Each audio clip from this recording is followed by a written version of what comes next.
It's book review number 4, and things are about to get really, really good at Hogwarts.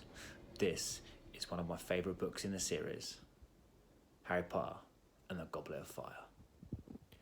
Welcome everybody to John Ski Writes. I am your host John Ski, and today we're doing our 4th book review in the series and on the channel, and we're going to do a little bit different. We're going to do a quick book review, and then I'm going to go through 5 differences between the book and the film. So the book starts as usual with Harry at the Dursleys, and this summer he's waiting to hear from Ron about news on the Quidditch World Cup. It's been hosted this year in England, and so, you know, Ron's dad gets tickets from the ministry, so he's excited. He's waiting to hear from Ron about the news on the tickets, and he can't wait. So Mr. Weasley and Fred and George, and I think maybe Ron, all turn up on the date that's agreed that he's going to turn up, and they turn up by flue powder down the chimney, and only problem is that the Dursley's chimney is blocked up. They've got like a fake fire in front of the old chimney, and they can't get through, so they're just stuck behind the wall. So the only way out is to blast out, basically, which is what they do, and yeah, they break through the wall, dust goes everywhere, brick goes everywhere. Dursleys are none too impressed at all, and Arthur Weasley's great idea of trying to win them over and impress them is by saying, you know, I collect batteries. I do. My wife thinks I'm mad, but I collect batteries. Isn't that great? So that obviously doesn't go down too well. He collects something else as well. He collects batteries and something else. Can't remember what it is though. So that doesn't go down too well, obviously, with the Dursleys. But Harry goes with the Weasleys back to the Burrow, and Hermione is, I think, already there or turns up shortly after. And obviously they go to the Quidditch World Cup. They find out what Portkey is for the first time. They get up, they walk into some random field, meet the Diggories, and together they all go off with this Portkey to the Quidditch World Cup. And I think it's Ireland versus Bulgaria in the final, and we get to meet, and this is brilliant, we get to meet Ronald Weasley's little man crush. He's a little fanboy over the Bulgarian seeker, Victor Krum. So Victor Krum plays the same position as Harry does for Gryffindor, only he plays it and is deemed the best seeker in the world for Bulgaria. Ireland win the World Cup. Victor Krum, I think, catches the snitch, but Ireland still win. And he does something in the match called a Wronski feint. I think it is called a Wronski feint, which Hermione mispronounces in the book later on and really annoys Ron and Harry, I think. So after the World Cup, then they're all in their tent at night, and there's a massive disturbance, and suddenly the muggles that own the campsite where all the wizards are staying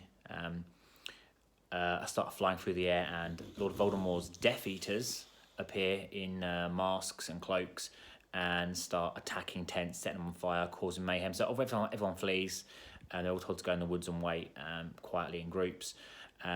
So Harry, Ron and Hermione go in there. They get separated from Ginny and Fred and George, etc.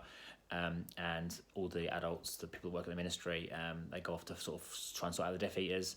When Harry, Ron and Hermione are standing in the woods, they think they hear someone, and then suddenly Lord Voldemort's famous mark, the dark mark, goes up in the sky. So once that's been put up in the sky, then all of the ministry wizards come rushing in, and they are pointing wands at them saying, Who did that? You guys did that. I can't believe you guys did that. They say, we didn't do it. It was someone over there. We saw someone. They go over to explore, and they find out there was actually a house elf called Winky who works for Bartius Crouch. So after the Quidditch World Cup, then, that was awesome. It was really fun to read in the book. Absolutely loved it. And the next stop, back to the Burrow briefly before off to Hogwarts. When they arrive back at school, it's teased by a couple of people, I think. A couple of the Weasleys, the older ones, and Draco on the Hogwarts Express, I believe, tease Harry and Hermione and Ron, but they're not sure what they're talking about.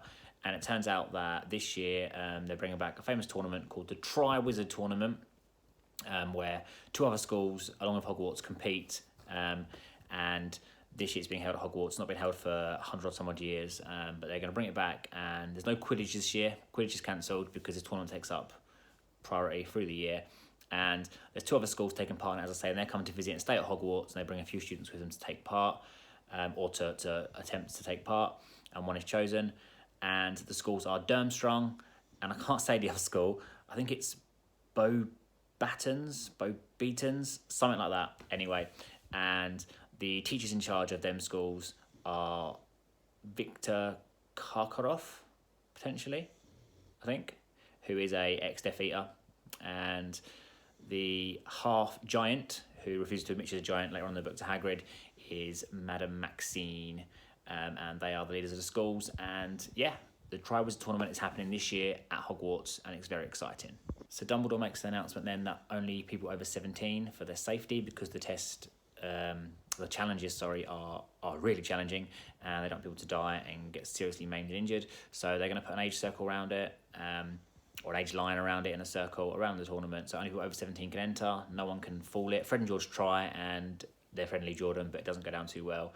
And then not long after that, the champions are chosen, and for Beatons, I can't say, it's Fleur Delacour, who later ends up marrying Bill Weasley. Spoilers. And for Durmstrang, it's none other than Ron Weasley's fanboy man crush, Victor Crumb, who turns out to be in his last year at Durmstrang and is actually a student, just like the rest of them. So Ron's really happy, excited about it at first. However, his feelings do change throughout the book about Victor Crumb. But for now, he's really happy. Victor Crumb's there. He's, swooning over him. Oh, Victor, the best secret in the world. And yeah, and then their Hogwarts champion is chosen, and it's Cedric Diggory from Hufflepuff, who we met in the third book. And they off go off into Cyberroom, and then suddenly the Goblet of Fire spits out a fourth name, and everyone's a bit confused. And Dumbledore gets a paper, and it says, Harry Potter! And they are really, really shocked. Harry's shocked. He didn't put his name in. He says, I didn't put my name in, Professor. It wasn't me, blah, blah. But he has to go off with the other champions. So one of my favourite things in this book is that for the first time, and I think one of only 2 times in the whole series, that Ron and Harry's friendship is really strained and really tested to breaking point. Harry doesn't put his name in the goblet, as we find out, and he admits anyway, says it wasn't me. I don't want to be doing it. But Ron doesn't believe him. Ron is, I wouldn't say jealous, but he is kind of annoyed that all the attention that Harry gets, and he's annoyed that if Harry managed to put his name in the fire, Goblet of Fire, why couldn't he have told Ron how to do it, and Ron could have put his name in as well. Doesn't believe Harry. They get into an argument about it, and they're pulled apart. And they don't talk then for a month or 2. And as much as Harry loves Hermione as a friend, and it's just not the same as Ron. Like, he's got 2 best friends, but Ron is a best friend for this, and Hermione is a best friend for that, and the 3 of them get on great, but he can't talk about certain things with Hermione that he can talk about with Ron, and vice versa. So he really misses Ron really misses him, but obviously they won't admit it to each other because they're fuming, and he doesn't believe Harry, and Harry's like, oh, whatever. So yeah, it's really good. It's a really good part of the book, because normally it's Hermione that they're both annoyed with, or particularly Ron and Hermione are always falling out. So it's really nice then that Ron and Harry finally have a falling out, as opposed to Ron and Hermione always arguing, or Harry being a bit testy with them both at times, especially later on in the books. But yeah, it's just great. I think it was a great addition to Ron and Harry to have a little fallout. All friends argue at some point, even if it's just silly little things. It doesn't really make a difference. But it was a good part of this book, and it made it harder and more intriguing for Harry, because he didn't have the support of his one of his best friends there with him, which I think improved the story. So there's 3 tasks then. The first one is to get past the dragon and get its dragon egg. The second task is to find out what's in the dragon egg, and then as they find out afterwards, they have to go under the water, under the lake, and swim past the mer people and find what the mer people have stolen from you. And the third task will be the maze. So all 4 of the champions managed to get past the dragons. Harry gets the worst one of the 4 dragons, and he managed to get past it as well using his broom. And the second task is the mer people, and Harry gets to the people first. Now it turns out the things they've stolen are people, because that's what Harry will miss the most, is his best friend Ron, because they've made up after the first task finally. So Harry has Ron Weasley taken. Victor Crumb, who turns out Victor Crumb's got a bit of a crush on Hermione, so he has Hermione taken as his. Fleur Delacour's younger sister, is taken. And for Cedric Diggory, it's actually Cho Chang, because I don't know if they're dating at this point or they're about to start dating, but yeah, so she's taken for him. So Harry gets to the people first under the water, but he makes the mistake of trying to save all of them, thinking that they'll be lost down there forever is real, and that, you know, surely Dumbledore wouldn't allow that, but he doesn't really think that far ahead. So one of the things that happens through the Triwizard tournament is part of the tradition is called the Yule Ball. Ron and Harry sort of struggle how to do it, and they want to get them alone. Harry really wants to take Cho. He's got a crush on Cho Chang, and he really wants to ask her, but she's always surrounded by other girls. He finally gets her alone. He comes up to her at the end and says, like, look, can I speak to you alone, please? And she does. However, she says, someone's already asked me. I'm really sorry, Harry. And I think she would have gone with him if he had asked her first. Unfortunately, she's gone with someone else because someone else already asked her. And Harry says, he didn't really want to know the answer, I think, but he asks, who are you going with? And she says, I'm going with Cedric Diggory. So this is one of the best bits in the book now, or the entire series, in fact. And they're in the common room, I believe, and Ron goes up to Hermione and says, Hermione, you're a girl. As if like, yeah, he didn't notice that before. You're a girl. So why don't you go with me to the ball? And then Ginny, you're a girl. You're not invited because you're under year 4 or under the 4th year. You can go with Harry. Easy peasy. And Ginny says, no, I've got a date. I'm going with Neville Longbottom. And Hermione says, yeah, I've got a date. Sorry. And Ron's like, no, don't be silly. And he's like, no, I've got a date. I'm not going with you. So, yeah. And off she storms. And that's that. So Harry goes and asks one of the Patel twins. I think it's Pavati that's Gryffindor, and then it's just a Padmas in Ravenclaw, but it could be the other way around. She asks him to go to the ball, and she goes, cool. Do you know anyone that Ron could go with? You know, because he needs someone as well. And she says, yeah, I'll ask my sister in Ravenclaw, see if she's got anyone to go with. So they go with the twins. Ron and Harry go with the twins, and obviously the champions have to dance first as tradition, and they all dance, and then it turns out that Victor Crumb has taken as his date Hermione Granger. And Hermione wasn't lying. She has got a date. She's gone to the ball with Victor Crumb, and this does not sit well with Ron. Him and Harry both kind of ignore their dates after the first dance that Harry has to have because he's just wishing he was with Cho, and Ron's really upset, doesn't really want to dance, and he's annoyed with Hermione being with Crumb, so he's rude to them, annoys his date. The dates go off and dance to someone else, and I think Ron and Harry go for a walk outside in the grounds, and they overhear Hagrid telling Madame Maxine about him being half giant officially, and she denies it and gets in a huff, but oh well. So now that's covered, just so I did cover the Yule Ball because that bit's really brilliant. Now we'll go back to the maze. During the maze, Harry and Ron go in first, and then Victor Crumb follows them, and then Fleur Delacour is last because of the rankings going into it after the first two events. Crumb has been jinxed. I think he's under the Imperious Curse? I think that's the one where you're sort of controlled. And he stuns Fleur Delacour, so she's out of it. Then he tries to attack Cedric. Cedric manages to stop him, and him and Harry sort of, Harry sort of helps him, like he's like whatever, and then he returns the favour and helps Cedric, and they both sort of get to the trophy, and they are sort of arguing over a second over, you take it, no, you take it, no, I helped you, no, you helped me, and you helped me, no, you take it, you take it, you take it, no, you do it, no, you do it, no, you do it. No, they do it together in the end anyway, after they stop whining like little bitches for 2 seconds. They both do it together, they grab the trophy, and it turns out it's another portkey, and they end up in a graveyard. So Harry realises that he's been in the graveyard before, and he's like, Cedric, we have to leave, let's get out of here. But before he can, Pettigrew turns up carrying some bag of something, or something anyway, in his arms, looks shriveled up and decayed, and a voice says, "Kill Spur and Avada Kedavra!" And just like that, Diggory's dead. He's done. He goes off to make films as a glittery vampire, or whatever. He's out the books, and Harry's restrained. And it turns out that the thing that squealed and is a bag of rubble mess turns out to be Voldemort, and they're bringing him back to life. And in order to do that, they needed blood from Harry, bone from the father, part of a body given by the servant. So he cuts off his own arm, Pettigrew does, throws it in this cauldron, throws in Voldemort, throws in Harry's blood and the bones of his father, and Lord Voldemort is returned. So once he's resurrected, loads of Death Eaters appear. He calls them with his mark, and loads of Death Eaters appear. And I think he tortures Lucius Malfoy, who is one of the Death Eaters, shock horror.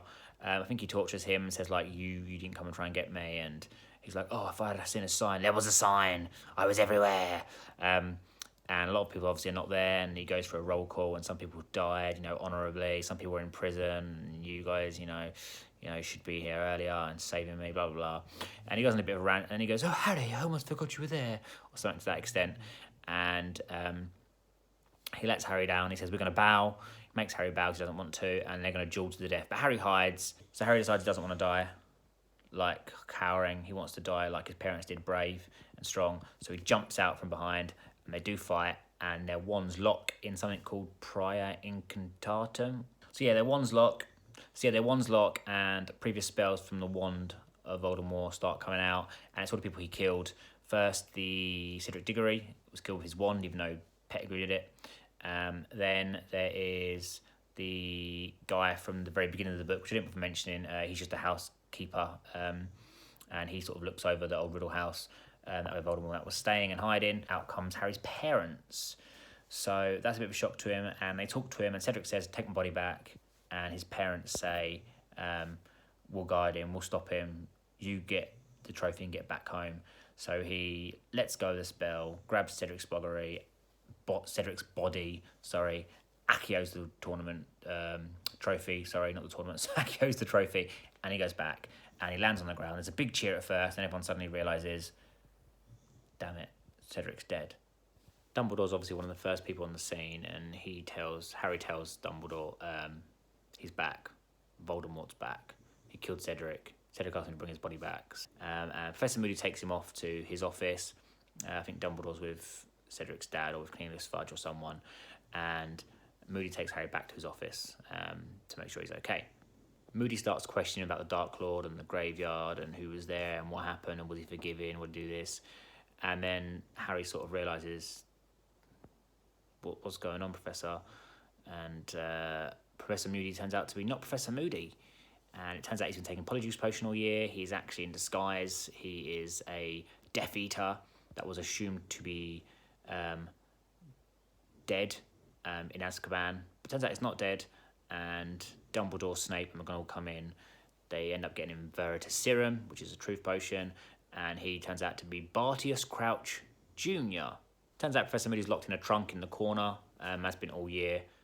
Barty Crouch Jr. is meant to be in Azkaban, but there was some sort of thing where his mother swapped bodies with him because she was dying anyway, and they sneaked him out, and yeah, he was the one that sent up the Dark Mark. The Dark Mark. I've said that twice now in the same video. He was the one that sent up the Dark Mark, and Winky sort of was the only one there because he was under a visibility cloak and no one could see him, and he got away. So, bad Winky, she got fired. After that, it basically ends with Dumbledore in the Great Hall telling everybody what happened, and telling them all that the Ministry doesn't approve of this, but Cedric was dead. Voldemort killed him. He's back. Things are basically going to change. And there's a little side note as well where Fudge gives Harry 1,000 gold galleons for winning the Triwizard Tournament. He doesn't want it, so he actually uses Fred and George. They're a bit reluctant at first, but he's like, no, you guys want to start a joke shop. We're going to need a few laughs with what's coming up with Voldemort being back and all that, so have some money, start a joke shop. And that's pretty much the end of the book. So that's the book done. Now we're going to talk through the 5 differences, or the main differences between this and the film. And the first one I'm going to start with is the invitation. So Ron's mum, Mrs. Weasley, writes a letter to the Dursleys. Ron then writes a letter to tell Harry that even if the Dursleys say no, we're going to come anyway because we don't really care. We're coming and taking you. But Mum thinks it'd be nice to say that we're going to pretend to ask their permission first.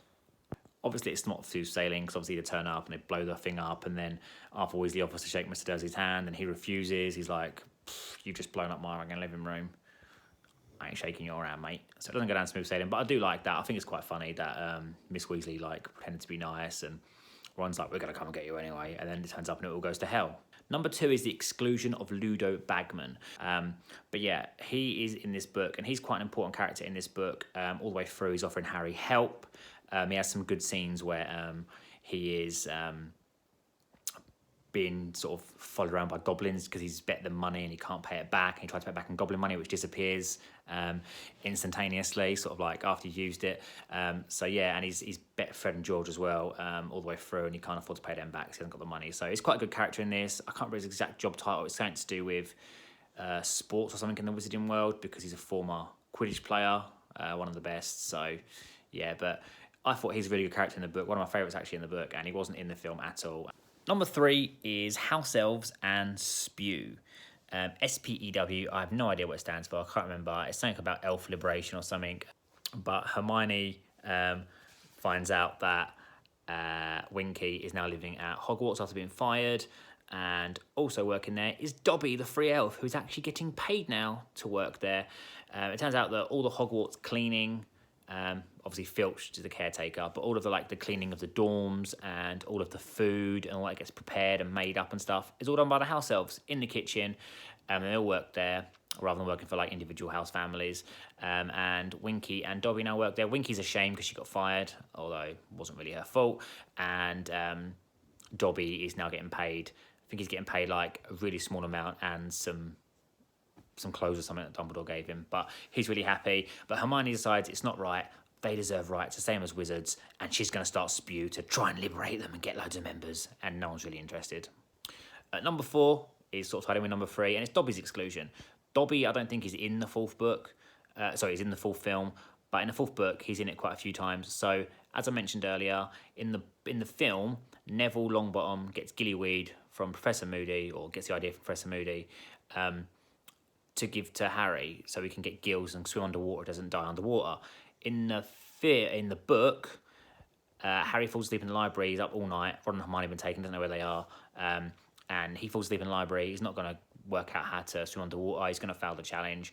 And Dobby, overhearing a conversation between Moody and McGonagall, which Moody sort of planned so that Dobby would hear him, he goes to the library. He gets the gillyweed from Professor Snape's stores. He steals it and he gives it to Harry. So that's completely different.